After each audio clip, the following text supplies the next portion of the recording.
KJ. Shine ടീച്ചർക്കെതിരെയുള്ള അപവാദ പ്രചരണം നടത്തിയ കേസിൽ പ്രതി കെ.എം. ഷാജഹാൻ അറസ്റ്റിലായിരിക്കുന്നു. ഷാജഹാൻ ഇന്ന് ഉച്ചയ്ക്ക് ശേഷം കോടതിയിൽ ഹാജരാക്കുമെന്നുള്ള വിവരങ്ങൾ കൂടിയാണ് പുറത്തുവരുന്നത്. ഷാജഹാൻ നിയമവ്യവസ്ഥയെ വെല്ലുവിളിക്കുകയാണെന്നും തൻ്റെ പരാതിയിൽ അതിവേഗം നടപടി സ്വീകരിച്ച കേരള പോലീസിന് ബിഗ് സല്യൂട്ടെന്നും ഷൈൻ ടീച്ചർ പറയുകയും ചെയ്തു.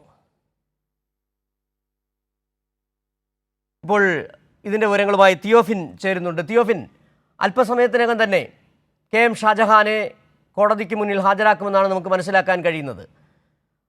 അധിക്ഷേപിച്ച് ഒരു വ്യക്തിയുടെ രാഷ്ട്രീയ ജീവിതത്തെയും കുടുംബജീവിതത്തെയും തകർക്കാമെന്ന് കരുതിയ കെ.എം. ഷാജഹാനെ പോലെയുള്ള നികൃഷ്ട ജീവികൾക്ക് കിട്ടേണ്ടത് തന്നെ കിട്ടിയെന്ന് തന്നെ പറയേണ്ടി വരുന്നുണ്ട്. ഇതുമായി ബന്ധപ്പെട്ട പല പരിശോധനകൾ ഇപ്പോഴും അന്വേഷണ സംഘം നടത്തിക്കൊണ്ടിരിക്കുന്നു. ഈ ഷാജഹാൻ്റെ മകൻ്റെയും അടക്കം ലാപ്ടോപ്പും മൊബൈൽ ഫോണും അടക്കം പിടിച്ചെടുത്തിട്ടുണ്ട്. യാതൊരു മര്യാദയുമില്ലാതെ ഒരു വനിതയ്ക്കെതിരെ, ഒരമ്മയ്ക്കെതിരെ, ഒരു പൊതുപ്രവർത്തകയ്ക്കെതിരെ സൈബർ ഇടത്തിൽ വന്നിരുന്ന് എന്തും പറയാമെന്ന് കരുതിയ ഷാജഹാൻ ആദികൾക്ക് കിട്ടിയ വലിയ തിരിച്ചടി എന്താണിപ്പോൾ? ഷാജഹാനെ ഏത് സമയം എപ്പോൾ കോടതിയിലേക്ക് കൊണ്ടുവരും? ചോദ്യം ചെയ്യലുമായി ബന്ധപ്പെട്ട് അന്വേഷണ സംഘം പറയുന്ന മറ്റു കാര്യങ്ങൾ എന്താണ്? സിജു, നിലവിൽ Aluva rural cyber crime police സ്റ്റേഷനിലാണ് ഇപ്പോൾ ഷാജഹാൻ ഉള്ളത്. അല്പസമയത്തിനകം ഷാജഹാനെ ഇവിടെ നിന്നും വൈദ്യപരിശോധനയ്ക്കായി കൊണ്ടുപോകും. അതിനുശേഷമാകും കോടതിയിൽ ഹാജരാക്കുക.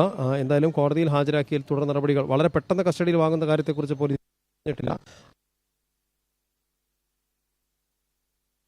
പേരിലാണ് ഷാജഹാനെതിരെ പരാതി നൽകിയതും വീണ്ടും പോലീസ് വളരെ പെട്ടെന്ന് തന്നെ ഇടപെട്ട് നടപടിയെടുത്തതും. കാരണം കെ.എം. ഷാജഹാനെതിരെ ആദ്യം ഷൈൻ ടീച്ചർ പരാതി നൽകി. അതിന് തുടർച്ചയായിട്ടാണ് ഷാജഹാന്റെ വീട്ടിൽ ശരി, തിയോഫിനാണ് കൊച്ചിയിൽ നിന്നുള്ള വിവരങ്ങൾ നൽകിക്കൊണ്ടിരിക്കുന്നത്. കെ.എം. ഷാജഹാൻ അധിക്ഷേപിച്ച് അഴിക്കുള്ളിലായ കെ.എം. ഷാജഹാൻ മറ്റ് ഇത്തരത്തിലുള്ള നികൃഷ്ട ജീവികൾക്ക് കൂടി മാതൃക ആവുകയാണ്. കെ.ജെ. ഷൈൻ ടീച്ചർക്കെതിരെ നടത്തിയ അധിക്ഷേപ പരാമർശത്തിൻ്റെ പേരിലാണ് കെ.എം. ഷാജഹാനെ പോലീസ് കസ്റ്റഡിയിലെടുക്കുന്നു. ഇന്ന് അറസ്റ്റ് രേഖപ്പെടുത്തുന്നു. അല്പസമയത്തിനകം തന്നെ കോടതിയിൽ ഹാജരാക്കുന്നു. ഇനി കൂടുതൽ ചോദ്യം ചെയ്യലിലേക്ക് പോകേണ്ടി വരുന്ന ആ സാഹചര്യമാണുള്ളത്. ഏതായാലും ഇതുമായി ബന്ധപ്പെട്ട് കെ.ജെ. ഷൈൻ ടീച്ചർ തന്നെ ഇന്ന് മാധ്യമങ്ങൾക്ക് മുമ്പിൽ വന്ന് പറയുകയും ചെയ്തു.